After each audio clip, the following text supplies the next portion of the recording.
morning, friends. I'm Dr. Jigar Agarwal. I'm an associate professor at JG College of Commerce, also head of the Department of Accountancy, Law and Taxation. And I've been teaching accountancy for over 20 years now.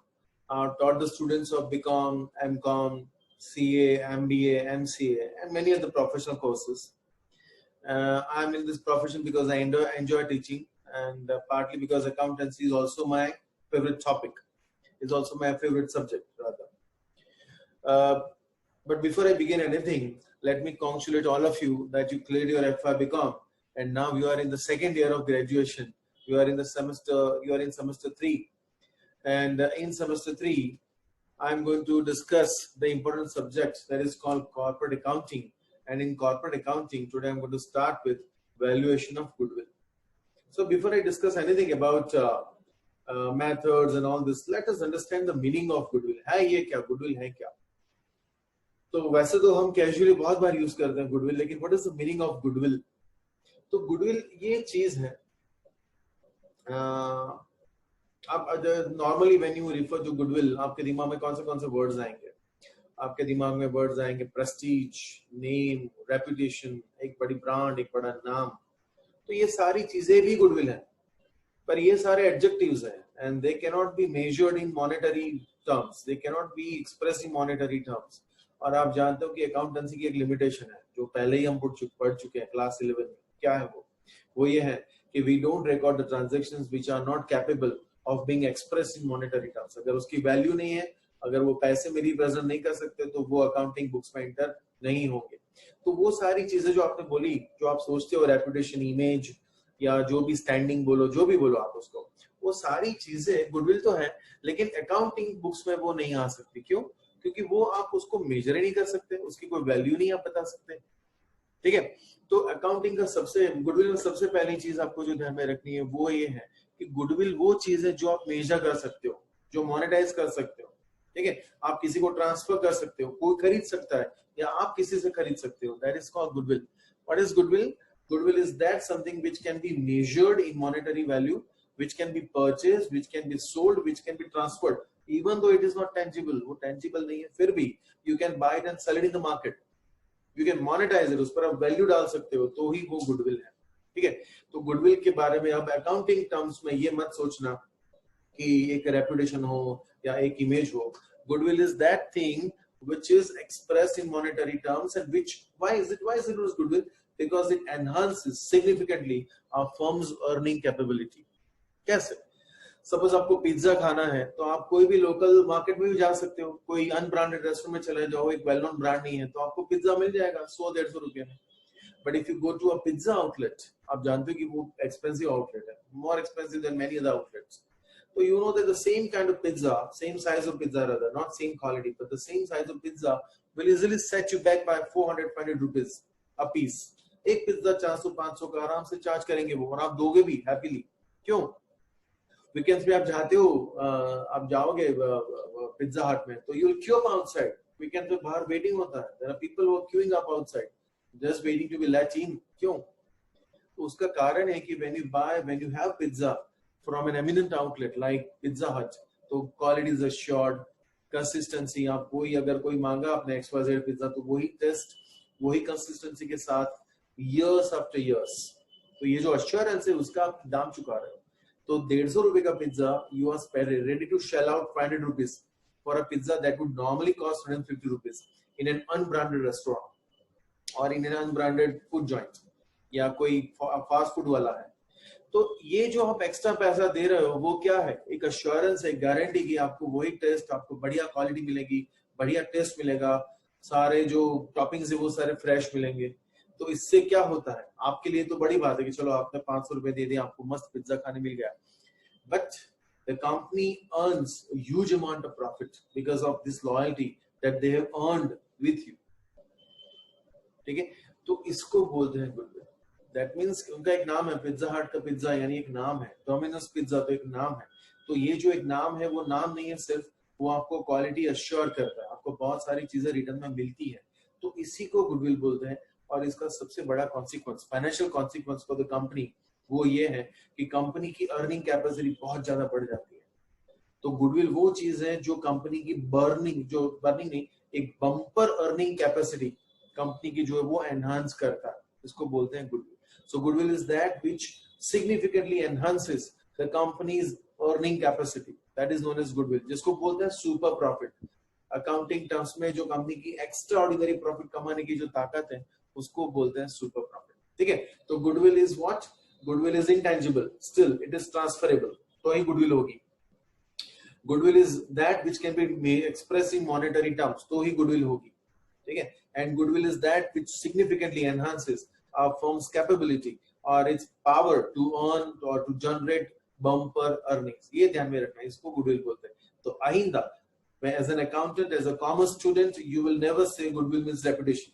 Reputation is something which is not measurable, तो वो goodwill है, लेकिन it does not capture the comprehensive idea of goodwill, तो वो goodwill नहीं है।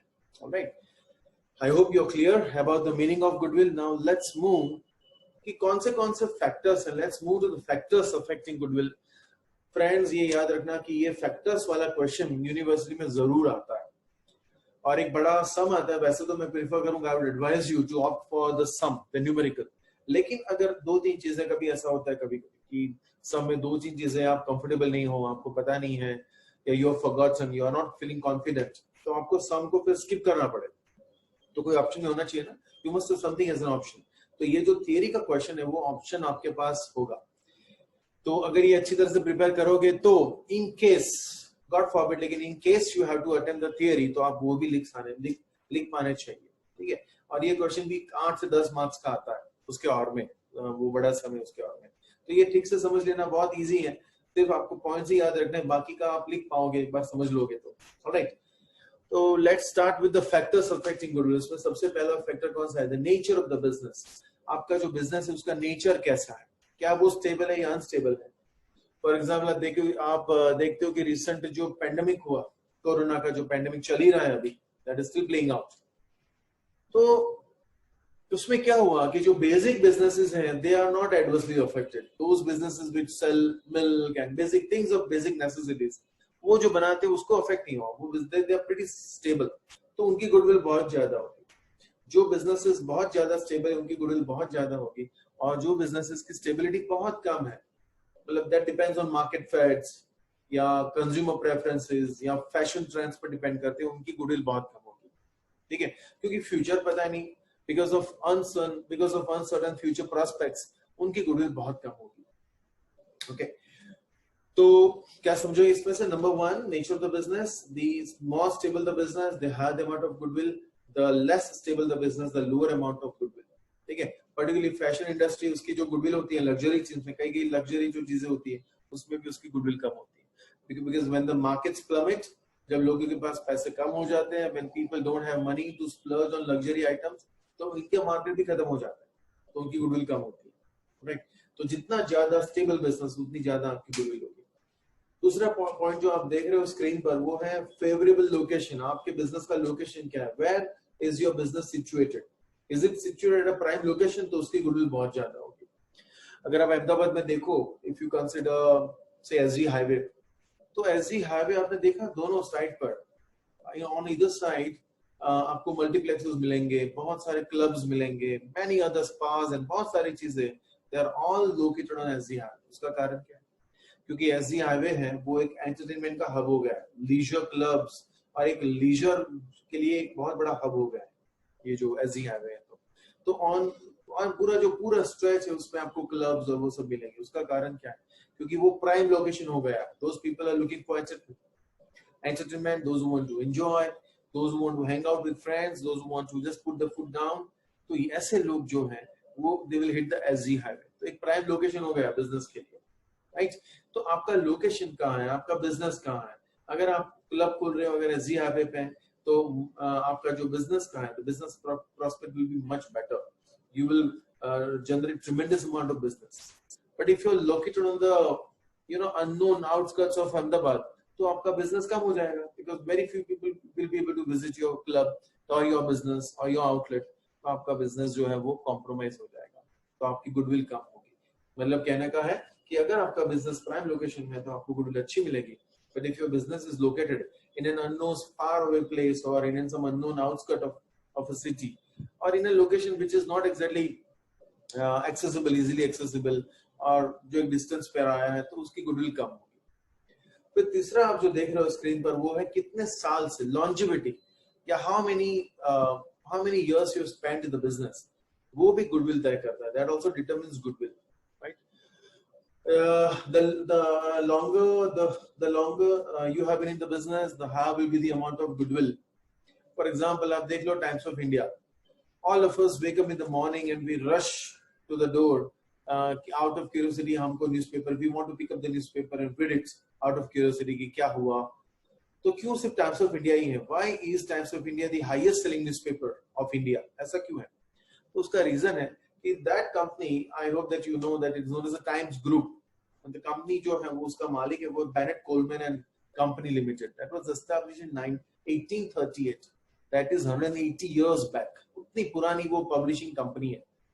तो उनका न्यूज़पेपर भी बहुत पुराना है। We all hold it in high esteem. We all are eager to read the newspaper. तो उसका सर्कुलेशन बहुत ज्यादा है इंडिया में।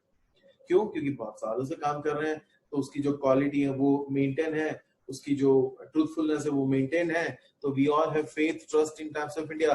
We all read it religiously as a part of morning rituals, तो हम उसको पढ़ते हैं। तो जितने सालों से आप बिजनेस में हो उतनी ज्यादा आपकी गुडविल होगी। और अगर आप रिलेटिवली आप एक नई हो, if you just enter the market, तो आपकी गुडविल कम होगी because you don't have that long track record to speak good about you. तो अगर आपका लॉन्ग ट्रैक रिकॉर्ड है तो आपकी गुडविल ज्यादा होगी। आपका जितना ज्यादा एक्सपीरियंस होगा उतनी आपकी गुडविल ज्यादा होगी। लेकिन अगर आपका एक्सपीरियंस उतना कम है तो आपकी गुडविल रिलेटिवली कम होगी। Let's move to the next factor, which again you can see on the screen. वो है possession of licenses, technical know-how. What are the unique skills you have? For example, आपने नाम सुना होगा एलन मस्क का, जो Tesla का मालिक है। He is the chairman and CEO of Tesla Motors. तो what is the specialty of Tesla, आप जानते हो? बहुत सारे जानते होंगे। टेस्ला की जो मास्टरी है, Tesla is number 1 in manufacturing battery operated vehicles, battery operated cars. तो टेस्ला की जो कार्स है वो बहुत फेमस है। They are very expensive also, they are coveted all over the world. सबको चाहिए ये गाड़ियां, इतनी महंगी गाड़ियां हैं फिर भी। तो उनकी यूनिकनेस क्या है? What is the USP, what is the unique selling preposition? उनका ये है कि आपको इलेक्ट्रिक व्हीकल्स बनाते हैं, लेकिन fastest electric vehicles and using the smallest size of batteries. ये उनकी स्पेशलिटी है। तो ऐसी गाड़ियां बनाते हैं जो 0 to 100 किलोमीटर 3 सेकंड में हिट कर देती है। वो तो शायद पेट्रोल डीजल गाड़ियां भी अभी बहुत कम होगी which can achieve the speeds। तो ये टेस्ला गाड़ियां जो इलेक्ट्रिक गाड़ियां है वो नॉर्मली इलेक्ट्रिक कार से उनका जो पावर टॉर्क कम होता है, उनका पावर कम होता है। लेकिन टेस्ला की गाड़ियां हैं, उनका टॉर्क, उनका जो पावर है वो इलेक्ट्रिक और पेट्रोल व्हीकल्स जो है, सॉरी पेट्रोल डीजल व्हीकल्स, उनसे भी बहुत ज्यादा है। ठीक है, तो अगर आपके पास ये यूनिक पोजेशन है, आपके पास टेक्निकल नो हाउ जो किसी के पास नहीं है, तो आपकी गुडविल सुप्रीम होगी, बहुत ज्यादा होगी। और भी एग्जांपल देख सकते हो स्क्रीन पे। फॉक्सकॉन लिमिटेड है, फॉक्सकॉन का एक नाम मैंने लिखा है। What is Foxconn? तो फॉक्सकॉन जो है that is the only company that manufactures phones for Apple incorporation. जो आईफोन है, उनका जो टैबलेट्स है वो सारा एक ही कॉन्ट्रैक्टर है जो बनाते हैं। पता है, एप्पल खुद तो कुछ नहीं बनाता। एप्पल ने ये सारी चीजें आउटसोर्स कर दी है फॉक्सकॉन लिमिटेड को। वो चाइना बेस्ड कंपनी। तो चाइना की तो जो फॉक्सकॉन है उसका एक यूनिक वैल्यू है मार्केट में, because that is the only company that manufactures all the products of Apple incorporation on behalf of Apple. तो एक यूनिकनेस हो गया आपके पास, एक लाइसेंस हो गया आपके पास। फिर एक दूसरा सवाल जो यहाँ पे जानना भी जरूरी है कि क्या कोई डॉक्टर या किसी लॉयर या कोई क्रिकेटर, विराट कोहली का नाम मैंने लिखा है, क्या इनकी भी गुडविल हो सकती है? क्या अगर ये चीजों की गुडविल है तो क्या इनकी भी गुडविल हो सकती है? तो इनकी गुडविल हो सकती है फॉर इंडिविजुअल कंजम्पशन। लेकिन गुडविल जैसे मैंने बोला था कि वो आप ट्रांसफर नहीं कर सकते। जो तुम्हें गुडविल ट्रांसफर नहीं करी सको तो ये गुडविल ना। फॉर एग्जाम्पल विराट कोहली है, अगर वो कोचिंग इंस्टीट्यूट खोलते हैं तो कोचिंग इंस्टीट्यूट की जो वैल्यू है that is only because of Virat Kohli, because as long as he is there in the institute उसकी वैल्यू बहुत ज्यादा होगी। It will enjoy a great amount of goodwill. But the moment he quits the institute, उसके बिना institute की कोई value नहीं है। ठीक है, तो उनका ग्राउंड, उसकी वैल्यू तो मार्केट वैल्यू मिलेगी आपको। बट जो एक्स्ट्राऑर्डिनरी बम्पर प्रॉफिट जो मिलता है वो तो विराट कोहली जी से मिलता था। अगर वो नहीं है तो उसकी वैल्यू आपको नहीं मिलेगी। तो ये जो इंडिविजुअल प्रोफेशन है, कार्डियक सर्जन है फॉर एग्जांपल, मान लो कि तेजस पटेल सर है जो अहमदाबाद के बहुत फेमस पद्मश्री तेजस पटेल जो बहुत ही फेमस कार्डियक सर्जन है, तो उनकी इंडिविजुअल गुडविल है, so that is his own skill that he has operated so many patients successfully over the years and is बहुत सारे patients they all want to go under the scalpel, under his scalpel rather. तो ये जो इनका जो उनकी जो goodwill है वो उनकी स्किल में है और वो ट्रांसफरेबल नहीं है। अगर विराट कोहली चाहे तो भी किसी को बहुत बढ़िया बैट्समैन नहीं बना सकते। हाँ, वो टीचिंग कर सकते हैं, उनको कोचिंग कर सकते हैं, लेकिन वो उनको बहुत बढ़िया उनके ही जैसा बैट्समैन नहीं बना सकते। उसी तरह से तेजस पटेल है, तो वो अपनी जो ऑपरेशन करने वाली स्किल्स, ऑपरेशन स्किल्स, वो किसी को ट्रांसफर नहीं कर सकते। तो उनकी इंडिविजुअल गुडविल है, but that goodwill is not transferable, तो उसमें गुडविल फिर जीरो हो जाती है। तो इंडिविजुअल प्रोफेशन में गुडविल कम होती है। व्हाई? बिकॉज वो लॉयर है, वो फेमस है, उसकी फर्म फेमस नहीं है। It is the firm that is winning the cases because of the lawyer, not the firm itself on its own. तो ये ध्यान रखना कि जहां पे इंडिविजुअल प्रोफेशन का सवाल आता है वहां पे गुडविल कम होती है, बिकॉज जो उसकी जो प्रॉफिट है, उसकी प्रॉस्पेरिटी है, that is thanks to the individual skill and that individual skill is not transferable. Alright, तो इंडिविजुअल प्रोफेशन में लॉयर, डॉक्टर, क्रिकेटर, जहां जहां इंडिविजुअल प्रोफेशन होता है वहां पे गुडविल जीरो हो जाती है क्योंकि ट्रांसफरेबिलिटी नहीं है। Right, I hope you are clear about it. फिर एक नेक्स्ट फैक्टर जो आप देख रहे हो, आफ्टर सेल सर्विस या कस्टमर केयर की क्वालिटी क्या है, तो ये सेल्फ एक्सप्लेनेटरी है कि customers, how satisfied the customers are with your after sale services. If they are highly satisfied, जैसे आप दिख रहे हो, अगर वो हाईली सेटिस्फाइड है तो आपकी गुडविल बहुत ज्यादा होगी। फॉर एग्जाम्पल, क्यों वोडाफोन के सिम कार्ड्स बहुत ज्यादा चलते हैं या एयरटेल के चलते हैं? क्योंकि उनकी आफ्टर सेल सर्विसेज बहुत अच्छी है एज कंपेयर टू से what is offered by BSNL। क्योंकि उनके जो ऑपरेशंस के तरीके हैं, उनके जो तरीके कस्टमर से डील करने के, ज्यादा रिस्पॉन्सिबल है, बहुत ज्यादा रिस्पॉन्सिव भी है, तो उनकी मार्केट वैल्यू ज्यादा है, उनकी गुडविल ज्यादा होगी। If tomorrow Vodafone were to sell their business, they will fetch premium in the market, क्योंकि उनके बहुत सारे customers have hungered to their services, to their SIM cards, they are loyal customers, तो उनकी गुडविल बहुत ज्यादा होगी। ऑलराइट, तो आपकी जो आफ्टर सेल सर्विसेज है, आपकी कस्टमर के साथ जो आपका इंटरफेस है, कस्टमर केयर की क्वालिटी है, उस पर भी गुडविल डिपेंड करता है। ठीक है, let's move to the next one. Next one कौन सा है? Business risk involve. अगर आपका बिजनेस बहुत ज्यादा रिस्की है तो गुडविल कम होगी। तो आपका जो बिजनेस का जो रिस्क का एलिमेंट है, that also is one of the determining factors of goodwill. अगर आपका बिजनेस बहुत ज्यादा रिस्की है, फॉर एग्जाम्पल फाइनेंशियल सर्विसेज वाले जो बिजनेसेस हैं, they are all in the doldrums this days, उनका ट्रबल आ गई है, उनको they are all in trouble, big trouble this days. या म्यूचुअल फंड्स के जो मैनेजर्स हैं या उनके जो बिजनेस हाउसेस हैं, तो they are all in trouble, they are in doldrums because markets all over the world have plummeted, right, miserably. तो अगर आपका बिजनेस बहुत ज्यादा रिस्की है तो उसकी गुडविल कम होगी, क्योंकि उसके खरीदने वाले बहुत कम होंगे, उनको पता है कि पता नहीं फ्यूचर में क्या हो जाए, आज अच्छे हैं कल पता नहीं क्या हो सकता है। So when the market prospects are uncertain, the goodwill will be less. And why would your market prospects be uncertain? When you are dealing something that is risky, when you have a business that is highly risky, तो आपके जो future के prospect है उसके बारे में कुछ भी नहीं कह सकते। और अगर ऐसी स्थिति है तो आपके जो मार्केट की जो वैल्यू है वो कम हो जाएगी, आपकी गुडविल भी कम हो जाएगी, उसकी खरीदने वाले ही कम होंगे। Right, let's move to the next set of factors. आपको दिख रहा है 7 जो ट्रेडमार्क्स हैं, पेटेंट्स हैं। आपके पास क्या यूनिक ट्रेडमार्क्स है? क्या आपके पास यूनिक पेटेंट्स है? क्या? तो आपकी गुडविल बहुत ज्यादा होगी। ठीक है, for example there are so many coffee outlets, लेकिन एक और coffee, there is an outstanding coffee outlet जो पूरे वर्ल्ड में बहुत फेमस है, वो है ट्रेडमार्क्स। तो अगर स्टारबक्स, तो जो स्टारबक्स है उसकी वैल्यू, उसकी गुडविल बहुत ज्यादा है। क्यों? क्योंकि कस्टमर्स हैंकर आफ्टर इट, लोगों को वहां जाके कॉफी पीनी है। There is a craze among people to have a coffee at their outlet. तो आपकी चीज की जितनी उसकी वैल्यू ये होगी, जितना लोग उसको प्रेफर करेंगे, उतना ज्यादा आपकी गुडविल ज्यादा होगी। For example, there are so many cars flying on the road, लेकिन अगर मर्सिडीज आ रही है तो आपको दूर से पता चल रहा है। Even a Mercedes that is coming from far away, you would know just by looking at the symbol on the front, ये Mercedes आ रही है। क्योंकि उसका ट्रेडमार्क है।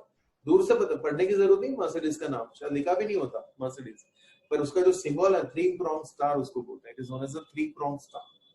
उसके 3 prongs होते हैं। ये prongs बाय द वे क्यों 3 prongs है?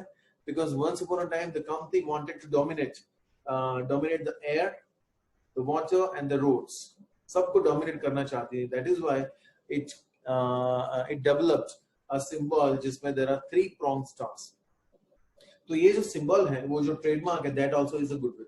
दूर से पता चलता है कि मर्सिडीज आ रही है, BMW आ रही है, या जो फॉर एग्जांपल डोमिनोज पिज्जा का आउटलेट, दूर से पता चलता है कि ये डोमिनोज पिज्जा का ही आउटलेट है। तो ये जो यूनिक आइडेंटिफिकेशन है, यूनिक मार्क्स है, ट्रेडमार्क्स है या पेटेंट्स हैं, दे आल्सो रिफ्लेक्ट गुडविल। तो जितने ज्यादा ट्रेडमार्क्स होंगे, जितने ज्यादा पेटेंट्स होंगे, उतनी ज्यादा आपकी गुडविल होगी। आपको और भी एग्जांपल्स दे सकते हैं, which you can see again on the screen, कि रोल्स रॉयस आप देखते हो, अगर गाड़ी बहुत महंगी गाड़ियां होती है, एक्सक्लूसिव गाड़ियां होती है, तो आगे आपको दिखता है there is a small symbol of a lady standing. तो वो जो that symbol is the spirit of ecstasy. तो और ये सिंबल आपको और कोई गाड़ी में नहीं मिलेगा, ये आपको सिर्फ रोल्स रॉयस में ही मिलेगा। तो ये उसकी ट्रेडमार्क है। फिर नाइकी के शूज, तो आप कभी somebody is wearing a Nike shoes, a pair of Nike shoes, तो आपको देख के पता चल ये नाइकी है। उस पर आपको एक वो टिक वाला साइन आता है, वो दिखता है, इट इज ऑन अ स्वूश। तो वो जो स्वूश है, वो जो सिंबल, उसका नाम है स्वूश। तो स्वूश पता चलता है कि यही नाइकी के शूज हैं, राइट। उसी तरह से रिबॉक है, तो उसके शूज पर जो सिंबल है वो क्रिस क्रॉस है, तो आपको दूसरे पता नहीं, हाँ ये रिबॉक के शूज है। तो ये जो आपके पास यूनिक आइडेंटिफिकेशन मार्क्स हैं, आपके जो ट्रेड मार्क्स हैं, those things reflect your goodwill. अगर आपके पास ज्यादा है तो आपकी गुडविल बहुत ज्यादा होगी, अगर आपके पास वो ट्रेड मार्क्स नहीं है तो आपकी वो गुडविल उतनी कम होगी। See, number 8 is government interference। कितना restrictions, policies आपके business में government का कितना interference है? If government has imposed strict restrictions on your business, तो आपके business की goodwill कम हो जाएगी, ठीक है। जैसे कि आपको for an example tobacco industry है, तो उसकी goodwill कम है। Nobody would be willing to buy a tobacco industry or tobacco business rather, tobacco business। क्यों? क्योंकि पता नहीं आज गवर्नमेंट ये रिस्ट्रिक्शंस रखें, कल उसको बोल सकते हैं कि आप बिजनेस बंद कर दो। अगर कैंसर के पेशेंट्स बहुत बढ़ रहे हैं तो they can put even more stringent restrictions on the business. तो उसके जो फ्यूचर का जो प्रोस्पेक्ट है, उसका जो फ्यूचर प्रोस्पेक्ट है, वो बहुत खराब हो भी सकता है, इज हाईली अनसर्टेन। तो गवर्नमेंट का जो एटीट्यूड है towards tobacco manufacturers, liquor producers, तो ये जो उनका जो एटीट्यूड है बहुत नेगेटिव है, और उसी के कारण उनकी गुडविल बहुत कम है, ठीक है। और एक दूसरी उसमें बता सकते हैं कि क्या आपका जो बिजनेस है, does it depend on import from China? For example, China is not exactly a friendly country, with India. तो अगर आपकी इंपोर्ट्स बहुत ज्यादा चाइना से हो रही है, if you have to import heavily from China, तो गवर्नमेंट में look down upon a business, क्योंकि ज्यादा है कि बहुत ज्यादा जो फॉरेन एक्सचेंजेस है वो चले जाएंगे, Indian rupee will be in the hands of Chinese government, तो that the government would never want, it is a negative outcome. तो अगर आप तो ये भी एक एस्पेक्ट है कि अगर आप if you have to deal with countries which are not exactly friendly, then government will take a negative or a dim view of your operations, and that may hamper your future prospects। आपके जो future में आपके prospects हैं, आपके जो business के अच्छे जो फ्यूचर है, उसको एडवर्सली इम्पैक्ट कर सकता है। तो आपकी जो गुडविल है उसकी वैल्यू इतनी ही कम हो जाएगी, राइट। तो गवर्नमेंट अगर आपके बारे में नेगेटिव है, या गवर्नमेंट का जो एटीट्यूड है वो नेगेटिव है या रिस्ट्रिक्टिव है आपके बिजनेस के बारे में, तो आपकी गुडविल कम होगी। तो आप कौन से बिजनेस में हो, वो again is one of the important factors that determine the level of goodwill you enjoy. Next is, let us move to the next point, that is known as that you can see on the screen, capacity to reap profit or future projection. What is the future prospect of your business also determines your goodwill. Are your profits increasing or are your profits declining? That also determines the level of goodwill. For example, if a business is doing very well right now, but if its future prospects are not good, or if profits have been constantly declining, profits may be in high amount, but if profits are constantly declining, then it will not enjoy a good amount of goodwill. And the particular reason is, जो उसको खरीदने वाला है वो उसके बारे में क्या सोचेगा कि the moment I take over the business, I will have to deal with the scenario where profits are constantly declining. तो ये केस में गुडविल कम होगी. So गुडविल का जो प्रॉफिट का ट्रेंड है, that determines goodwill. Are your profits increasing or decreasing? That will determine the amount of goodwill. Let's move to the point number 10, requirement of capital. आपके business में capital की requirement कितनी ज्यादा है? नॉर्मली वो businesses जिसमें there is a need for heavy investment of finance, उनकी goodwill कम होती है. नॉर्मली दोज बिजनेसेस जैसे कि अब देखो, there is a gig economy India में, बहुत सारी there is a booming gig economy यानी ये जो है ना स्विगी और जोमेटो और ये जो बिग बास्केट है, इसको बोलते हैं गिग इकोनॉमी. तो India is a booming market for the gig economy.